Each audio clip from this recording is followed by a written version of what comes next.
कई श्रद्धालु कहते हैं कि भाई गुरुजी नाम तो इन देवताओं के देते हैं और इनकी पूजा को मना करते हैं। पुण्यात्माओं, आप बच्चे हो और आप दूध के जले हुए हो।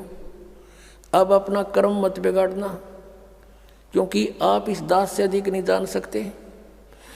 इस दास से अधिक परमात्मा या वो संत जिनको भगवान मिले वो जान सकते हैं, अन्यथा इस पृथ्वी पे किस ब्रह्मांड में कोई नहीं जान सकता। आप अब अपना दिमाग खराब मत करना, क्योंकि आपका ज्ञान में कुछ मिश्रण उन अज्ञानियों का है जहां पहले गए हुए थे। अब पूजा और साधना में क्या अंतर होता है? जैसे आप जी को जल के गुणों का ज्ञान हुआ, उसकी प्राप्ति की तरफ हुई। आप पूजा तो कर रहे हो जल की कि मुझे जल प्राप्त होना चाहिए, जल प्राप्त करूंगा। और साधना क्या है? उसके पाने की विधि। जैसे हैंडपंप लगाना है तो बोकी लगानी है, पाइप नीचे पहुंचानी है, ये तो है साधना। और जिसके लिए ये सारा कुछ खड़ा हो रहा है वो है पूजा। अब जैसे हम पूजा तो कर रहे हैं अपने परमात्मा कबीर जी की सतलोक में जाने की, क्योंकि हमने उसके गुणों का पता लग गया। हम पूजा तो करते हैं अपने परमात्मा की, और साधना यानी ये मजदूरी, ये प्रयत्न उसके पाने के लिए मंत्र, ये औजार, ये इंस्ट्रूमेंट, ये प्रयोग कर रहे हैं, ये साधना कर रहे हैं हम। ये साधना पूजा नहीं है। जब हमें जल मिल जाएगा, हैंडपंप लग जाएगा, उस बोकी की जरूरत को नहीं, रख देंगे खुट्टी पर टांग के पड़ी रखी। तो इस प्रकार हम जो पूजा और साधना में अंतर है, हम पूजा करते हैं अपने कबीर परमेश्वर के पाने की, और साधना ये सारी करनी पड़ेगी, ये सभी इंस्ट्रूमेंट प्रयोग करने पड़ेंगे उस जल तक पहुंचने के लिए। अब जैसे कोई सह परिवार है, ज्वाइंट फैमिली है, उसमें एक पति भरता बेटी अपने पति के साथ रह रही है, जेठ भी है, देवर भी, देवरानी भी, जेठानी, ननद और सास ससुर भी है। अब अच्छी लड़की जो होती है वो सबका यथोचित आदर करती है, सबसे प्यार से बोलती है, जेठ से, जेठानी से, भाई, देवर, देवरानी से, आने वाले अतिथि से। ऐसा लगता है जैसे ये सबको अपना ही मान रही है, लेकिन वो पूजा अपने पति की कर रही है। जैसे एक सत्कार होता है और एक पूजा होती है। सत्कार यानी आदर होता है और एक पूजा होती है। सत्कार तो वो पति भरता सबका करती है, लेकिन पूजा अपने पति की करती है।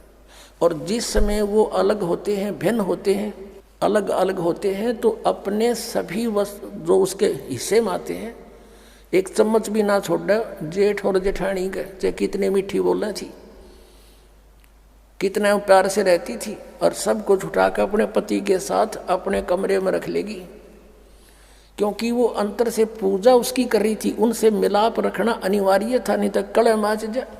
तो हमारा एक जॉइंट फैमिली है, ब्रह्मा विष्णु महेश यहाँ के मुखिया हैं, इन तीन लोग के कुछ ये प्रधान बना रखे, एक एक विभाग के मंत्री हैं। और जो भी हमने लाभ लेना, जैसे कोई प्रधानमंत्री का व्यक्ति और स्टेट हरियाणा में रह रहा है, तो उसने जिस चीज़ की आवश्यकता होगी यहाँ के डिप्टी कमिश्नर से या मंत्री से बोलेगा, और वो तुरंत उपलब्ध करा देंगे, क्योंकि उनको मालूम है कि किस समर्थ से संबंध है इसका। ऐसे ही आप जी इस काल के लोक में रहोगे, आपको सुविधाएं तो यही देंगे। ये तो जब तक आप उस परमात्मा की शरण में नहीं हो तो आपको वर्क डन ही देंगे, आपकी किस्मत देंगे। और जब समर्थ से संबंधित होगे, जो मांगोगे वो दे देंगे ये। लेकिन कितना देंगे? परमात्मा के आदेश से, यानी आपके शुभ संस्कार बनेंगे, उन संस्कार के आधार से आपको फिर ये वो धन देंगे यही। जैसे आप जी ने उल्टा लटका हुआ संसार रूपी पेड़ के विषय में जाना, और जैसे हम कोई आम का पौधा जमीन में बोएंगे तो जड़ की तरफ से जमीन में दबाया जाता है एक गड्ढा बना के, तो पूजा करेंगे जड़ की।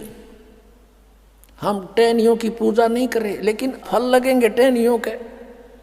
तो यदि हम पूर्ण परमात्मा की सत साधना करेंगे तो इन ब्रह्मा विष्णु महेश रूपी शाखाओं का फल लगेंगे, और ये फिर फल हमने बिना मांगे देंगे, क्योंकि हमारा जो मूल, हमारी साधना शास्त्र अनुकूल है।